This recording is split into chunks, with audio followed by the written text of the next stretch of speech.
అందరికీ అందుబాటులో ఉండే వామాకుతో అద్భుతమైన రోటి పచ్చడిని ఎలా చేసుకోవాలి ఈ వీడియోలో మనం చూసేద్దాం ఫ్రెండ్స్. ముందుగా వామాకును కడిగి శుభ్రంగా వడబొట్లో వేసుకొని పక్కన పెట్టుకోవాలి. కొంచెం నూనె వేసి మినపప్పు, శనగపప్పు, మెంతులు, అలాగే 2 స్పూన్ల ధనియాలు, కొంచెం జీలకర్ర వేసి చక్కగా వేయించుకొని పక్కన పెట్టుకోవాలి.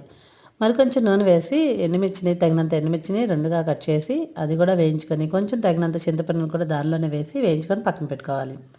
చివరిగా కొంచెం నూనె వేసి వామాకును కూడా వేసి బాగా వేయించుకోవాలి. వామాకులో నుంచి నీరు బాగా ఊరుతుంది. అది కూడా బాగా ఎగిరిపోయే వరకు వేయించుకొని, మనం వేయించిన దినుసులు, మిరపకాయలు, కొంచెం ఉప్పు వేసి బాగా దంచుకొని, కొంచెం చిన్నులపాయ రెబ్బలు కూడా వేసి బాగా దంచుకొని, చివరిగా మనం వేయించుకున్న వామాకును కూడా కలిపి నూరుకోవాలి.